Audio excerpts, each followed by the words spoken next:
Il y a de ces femmes qui n'aiment pas l'intimité. C'est pas qu'elle a un problème de santé. C'est pas qu'elles se sentent mal ou je ne sais comment. C'est pas qu'elles ne ressentent pas du plaisir. Mais elles n'aiment pas juste l'intimité. Mais ces femmes-là font souffrir leur mari. Et c'est à vous que je m'adresse aujourd'hui. Ma sœur, quand Dieu a dit dans la Bible que l'homme quittera son père et sa mère et s'attachera à sa femme et les deux deviendront une seule chair, les deux devenir une seule chair, c'est par rapport à l'intimité, ce contact physique, ce contact des rapports sexuels. Alors, je ne sais pas, quand tu te mariais, est-ce que tu pensais que le mariage devait y avoir l'intimité d'une façon constante? Je ne sais pas. Mais si tu ne savais pas, ou bien peut-être que tu as oublié, je te rappelle que dans le mariage, il y a l'intimité, les rapports sexuels. Et elles doivent être constantes pour garder l'équilibre, l'harmonie, le bon fonctionnement du couple, pour garder l'ordre du couple. Parce que quand nous regardons dans la Bible, dans le livre de 1 Corinthiens 7, on regarde versets 4, 5 et même 6, la Bible dit quoi? Je paraphrase, le corps de l'homme n'appartient pas à lui, ça appartient à sa femme. Et de même, le corps de la femme ne appartient pas à elle-même, ça appartient à son homme. Oui.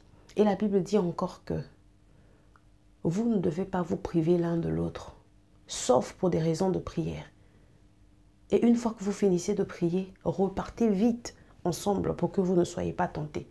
Donc si la Bible peut reconnaître que le fait que vous n'êtes pas ensemble en intimité peut avoir la tentation et que l'un de vous peut tomber, c'est que les rapports sexuels ont une grande place dans le couple. Je ne comprends pas pourquoi tu négliges les rapports sexuels dans ton couple. Il y a ces femmes, vous donnez trop des raisons. Parce que vous avez accouché, parce que vous avez eu des enfants, vous pensez que vous êtes la seule à avoir eu des enfants. C'est normal à un certain point lorsque la femme accouche, surtout dans les débuts, qu'il y ait un problème de libido. Ça, c'est tout à fait normal. Et un fait qui est général, c'est que la plupart des femmes ne ressentent pas l'envie d'être en intimité comparée aux hommes. Et ça, c'est tout à fait normal. Mais ce sont des choses qui peuvent se régler dans la communication. Ce sont des choses que vous pouvez trouver un terrain d'entente avec votre partenaire, avec votre époux. Mais ne privez pas votre mari de votre corps. C'est ouvrir la porte au mal. Ne lui privez pas de votre corps. C'est ouvrir la porte aux mauvaises choses. Parce que quand la Bible reconnaît même, lorsque vous n'êtes pas ensemble, si ce n'est pas pour le besoin de la prière, c'est-à-dire qu'il peut y avoir tentation. Si toi, tu n'es pas tenté, peut-être tu te dis que tu n'es pas tenté, je peux passer du temps, je peux passer des mois sans pourtant être en intimité avec mon mari, ça me va, ça ne me fait rien du tout. Mais n'oubliez pas que votre mari peut être tenté. Ouais. Parce que les hommes, en fait, fonctionnent avec l'intimité. Les hommes ne sont pas comme les femmes. Les hommes fonctionnent avec l'intimité. Je ne dis pas que tous les hommes... je ne dis pas que les hommes courent, je ne sais pas, comme des chiens ou quoi, non. Mais c'est un processus normal.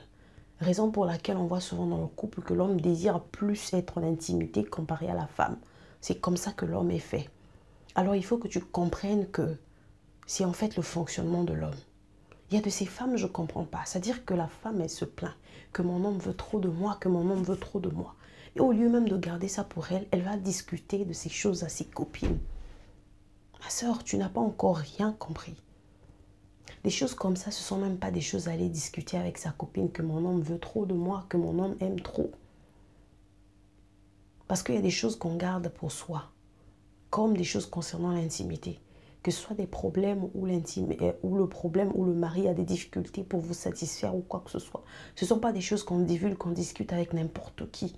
Ce sont des points sensibles qui détruisent et qui en fait, qui emmènent le désordre, qui en fait enlèvent l'harmonie dans le couple. Ma soeur, si tu négliges le point de l'intimité, je t'interpelle. S'il te plaît, écoute la vidéo jusqu'à la fin. Je ne vais pas te garder longtemps. Si tu négliges ce point d'intimité, il faut revoir ce point parce que ce point-là est très important.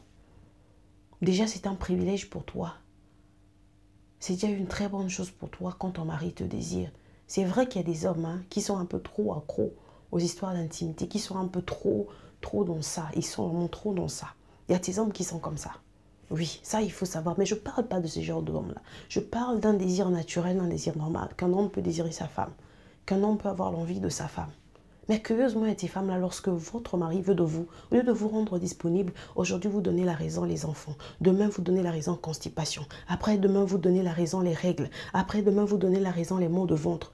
Les règles, bien sûr, pendant les périodes des règles, on ne doit pas être intimidé concernant regardons dans le cadre biblique. Mais souvent, des femmes vous donnez même des raisons qui n'existent pas. Demain, c'est mal de dos, c'est mal de dents, mal de maux de tête, maux de quoi. Après, vous arrivez au bout, vous n'avez même plus de raison à avancer à l'homme. Si vous pensez qu'il y a quelque chose que l'homme ne fait pas bien, auquel vous voulez que votre homme puisse le faire, communiquez avec lui. Et si vous pensez qu'il n'arrive toujours pas à comprendre, montrez-lui comment il faut le faire. Communiquez avec lui, montrez-lui comment il faut le faire, montrez-lui comment il doit vous gérer. Si pour vous, il ne vous emmène pas là où vous êtes censé être, communiquez à votre mari. Un mari qui a de l'amour pour sa femme sera heureux que sa femme soit satisfaite en intimité de la même façon que lui, il est satisfait. Alors ne fouillez pas parce que j'ai déjà essayé, je suis fatiguée. Non, parce que quand vous vous mettez ensemble, on se supporte les uns les autres. Avec des difficultés, avec des faiblesses, on se supporte, on se soutient, on se donne la même main dans la main. On est on est en unité d'esprit, on est en unité dans la chair lorsque nous venons en intimité et on se soutient, c'est ce qui fait la force d'une famille. Alors si toi tu négliges l'intimité, ça veut dire que tu ouvres les portes pour beaucoup de malheurs, pour beaucoup de mauvaises choses. Peut-être que toi tu peux résister à la tentation, mais tu ne sais pas jusqu'à quand ton mari peut résister. Tu ne sais pas où est-ce que ton mari peut tomber. Souvent, il y a des femmes qui pensent que parce qu'elle est mariée à un chrétien, parce qu'elle est mariée à un homme sérieux, alors elle peut se la jouer. Elle peut torturer le gars parce que c'est un homme sérieux, parce que c'est un homme qu'il aime beaucoup, parce que c'est un homme qui est fidèle, parce que c'est un homme qui craint Dieu. Et ma soeur, il y a des hommes qui craignent Dieu qui sont tombés par l'intimité.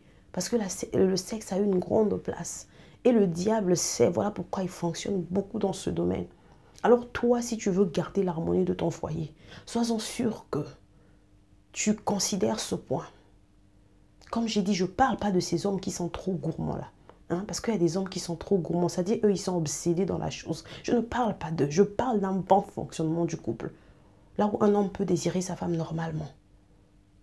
Là où une femme peut se rendre disponible pour son mari. C'est-à-dire que souvent, vous prenez le sexe comme étant un corvée. Parce que vous ne vous y mettez pas en fait. Quand c'est quelque chose que vous prenez plaisir, c'est quelque chose que vous vous engagez, c'est quelque chose que vous partagez mutuellement, ce ne serait pas un corvée. Parce que normalement, l'intimité ne devait pas être pour plaire à l'homme seulement. Il y a des femmes qui utilisent ce langage, je fais seulement pour lui faire plaisir. C'est vrai qu'il y a des moments où on ne peut pas vraiment tellement avoir envie. Ça arrive à l'homme, tout comme ça peut arriver à la femme, mais on peut peut-être s'engager pour peut-être essayer un peu de satisfaire son homme ou sa femme. Il y a des moments comme ça.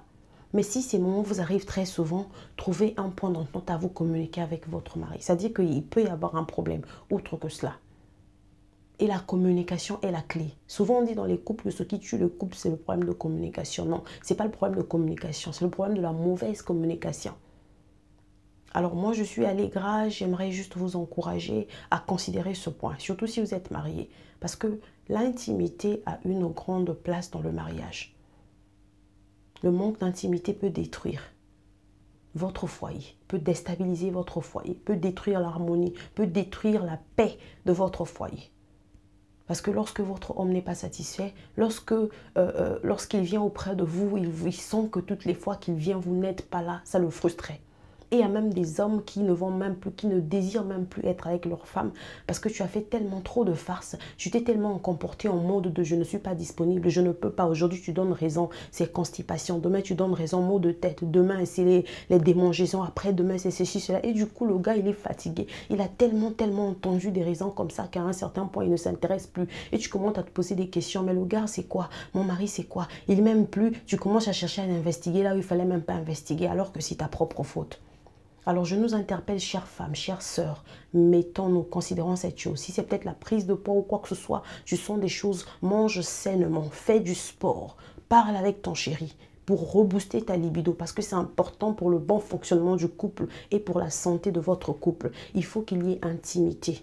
Sauf peut-être pour des raisons de santé ou quoi que ce soit. Mais sinon, le couple fonctionne bien avec l'intimité. Alors on se retrouve demain à la vidéo prochaine. God bless you. Bye.